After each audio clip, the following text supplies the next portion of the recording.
I created the strongest character in AOT. Introduction. I have created the strongest character in AOT who will be so OP that people would think he's Sukuna with infinite senseless plot armor. Since we all know how peaceful and wholesome AOT was, the character has to be tough to even survive a single day on Paradis. This might trigger a few snowflakes because AOT is not your usual anime with a crybaby protagonist like Deku or plot armored villain like Sukuna, or 500 filler episodes or about finding some piece that may or may not exist. AOT is perfection, and I'm going to rumble this perfection by fixating my strongest character. A character that even Eren sees and says, "Don't Tatakae." We are also going to give our character a story in AOT's world. Appearance. Let's start with the appearance first, before digging into the characteristics. Our character is going to be a female because an overpowered male character already exists in AOT. Yep, I'm talking about Captain Levi. There's a popular theory that Eren manipulated the king into constructing those walls so Levi wouldn't eradicate all the demons and prevent rumbling. Our female character is going to have a cute girly face like Armin, and muscles like Mikasa, especially those six-packs. She's going to be tall like Annie. For the remaining parts of her appearance, I shall leave it to your imagination so you can fit your preferences, because not everyone believes in the bigger the better supremacy. Now, for the main part, let's talk about her characteristics and strengths. Firstly, we are going to talk about intelligence. Since we are going to have an intellectual conversation, let's put some meat in the other room so Sasha doesn't disturb us. AOT had a number of intellectual characters, to the point where we even saw a government being overthrown. The guy pulling everyone's string was Commander Erwin Smith.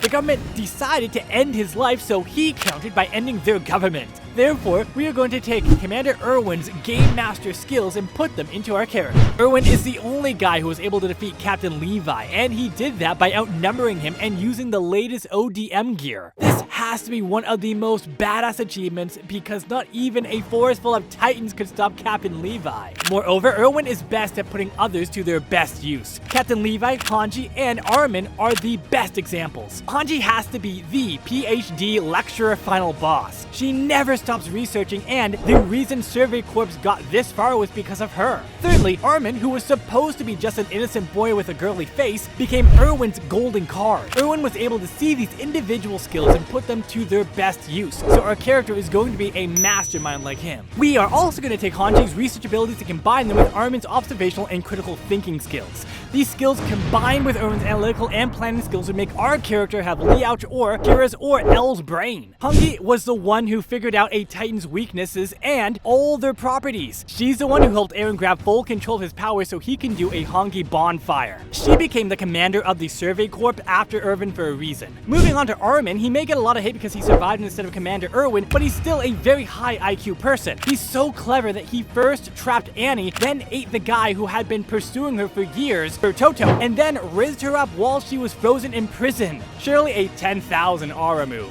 What's even more amazing is he was the one who figured out the identities of female armored and colossal titans. He even figured out the hiding spot of Reina during the Goten Shiganshina arc. Therefore, we definitely need his critical observation skills. Let's move on to our character's willpower and sense of duty. For this specific trait, we have a lot of different options since many characters laid their lives for their sense of duty. However, the one with infinite aura, the one who transformed from nobody to your daddy, the one who can truly say he is the one who knows, the one who went solo against an entire group of Survey Corps, as well as female Titan and Armor Titan. Yep, we're talking about Floch.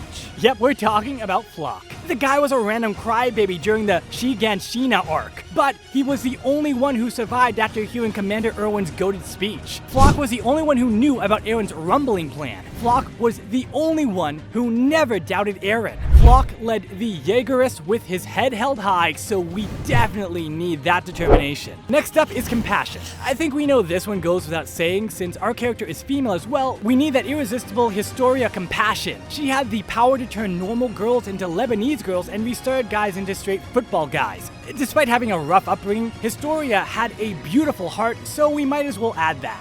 Now, we're going to talk about composure. Throughout the whole series, there is one guy with no special attribute other than being relatable. The only unique thing about him was his horse face. Gene is the kind of guy who would help others remain calm. He's the kind of guy who would wet his pants with fear, but would still not back off. Bro had the luxury of watching his crush grow old in memory of some other guy, yet remained calm. Despite becoming a brother to his crush, Bro did his best to mog everyone after the time skip. Gene is an amazing character, and the only reason he gets hate is because some cucks tried to ship him with Eren's wife. Even drunk Pixis would not make such a baseless and useless claim. Now that we have Gene's composure, we need someone's loyalty. We don't want our characters to become Zeke, who rats out his own father. When it comes to loyalty, any answer other than Mikasa would be lame. While other girls would ask stupid questions like, "Baby, would you love me if I was a famous Santa saying that goes ho ho ho?" Mikasa was told by Eren that he hates her, yet she loved him unconditionally. If only she didn't fumble, there would have been no rumble. That Mikasa I hate you scene was the peak of Eren's manipulation, where he argued with the strong one and fought the smart one. That's how you divide and rule. Let's talk about the real skills now, the combat skills. First of all, I want this character to be hungry for victory like Bakugo from MHA, or Ashio from Awashi, or Hinata from Haiku. Given the difference with AOT's world, there is no friendly battles or sports, so we had to take Sasha's hunger for not food, but for victory. An even better skill from Sasha would be stealth, because she always manages to sneak into food storage and steal it without leaving a trace. Next up is ODM gear skills. A good fighter must have high maneuverability, so we have two options for this, either Levi or Mikasa. Since we use Mikasa's loyalty, we have to choose Levi for this one, especially after we saw how he defeated female Titan and then clapped Zeke multiple times. Eren cleverly made a Sama nerf Levi, otherwise things wouldn't unfold as he wanted them to. Levi is the most badass character in the story. Also, we are grateful for the entire AoE fanbase, especially the girls who didn't go crazy like JJK fangirls with that no loot no protection comment. That aside, Levi has a huge fanbase because of how breathtaking his scenes were. You know you're amazing when even the enemies call you Captain Levi. Bro is the only guy who is not 6 foot, yet has girls drooling over him. Captain Levi is him. Moving on to the new weapon skill, we need someone like that silver metal Turkish guy with unlimited aura. Throughout the entire AoE series, the one with the best American breathing style was Penny Ackerman, the only guy who could go against Levi. He lost, but only because it was Levi. Anyone else who tried to block Kenny's way never lived to see another day. Therefore, we are taking that skill as well. Next up is speed and agility. Since we already covered ODM gear skills, this may not be necessary. Even if it is, we can choose Levi again or Anya Capone because he looks like he should be really fast. For the physicality, we have no choice but to go for Rainer. Bro is all muscle. He had lots of mental breakdowns and he may not be very strong emotionally, but he is very strong physically. We can also choose Onion Capone again, but Rainer makes more sense. To compensate, we will choose Onion Capone's basketball skills. Rainer is one of the most buff characters, so we have to go with him. Although we don't want our female character to be as buff, but she should still be strong. Lastly, we're adding Annie's martial arts skills because Mr. Leonhardt drilled some excellent technique into his daughter, and it would be a shame not to utilize them. For the stamina, we are going to use Yammer because who else can do unpaid labor for 2,000 years? Although in modern day, we call that internship. Let's have a look at what we cooked. We have Eren's mastermind brain with Hanji's research and analysis, along with Armin's critical thinking and observation, plus Flock's willpower, Gene's composure, Historia's compassion, Mikasa's loyalty, Levi's skills, Sasha's hunger, Kenny's American jutsu, Rainer's physicality, Annie's martial arts, Jammer's stamina, and Onion Capone's basketball skills. I think we overcooked a little bit. The only thing left is the ability to shoulder the heaviest burden without complaining, the ability to walk on the toughest path alone. Obviously, no one other than Eren could have ended the cycle, so we are going to take it from him. Story. Now that we have inserted the second best person in the AoE verse, let's look at how her story would go. Why second best? Because Eren was the best guy around. What da-da-da-da? Our character would be on the sidelines throughout season 1, watching all the events occur carefully and analyzing who to trust. She would find out about Eren's powers, but would not get close to him because she's a girl and Mikasa would devour him. She would join a survey corps and go on expeditions normally without attracting any attention to herself.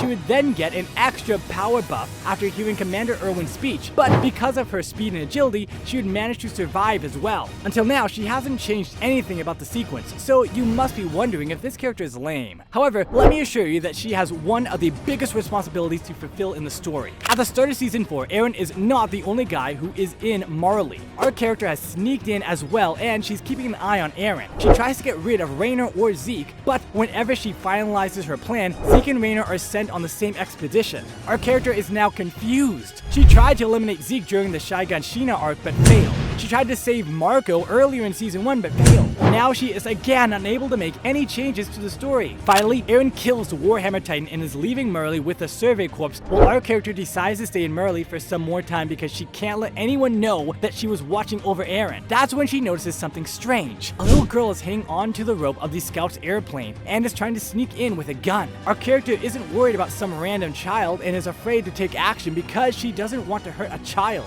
She's convinced that there's nothing a bad random child could do. Just then, our character hears a voice inside her head. It's Eren, telling her to pick up the gun and shoot Gabby. Eren reminds our character about her suffering and how she hasn't done anything productive. Our character gets manipulated and takes down Gabby. Like that, Sasha survives and our character realizes that she may be the strongest, but this is not her story. This is Mikasa's story from Eren's perspective, narrated by Armin, and she shouldn't mess with perfection. For the rest of her life, our character used Omen Compone's skill to live as a basketball legend. Conclusion: I know none of you ordered a Yappuccino, yet you got served with this video. In short, no matter what character we create, Eren is going to manipulate it out of the story. He wouldn't let anyone ruin the perfection. Instead of trying to do it, Eren wants everyone to keep finding the hints and foreshadows. Let us know how you feel about this video in the comments down below.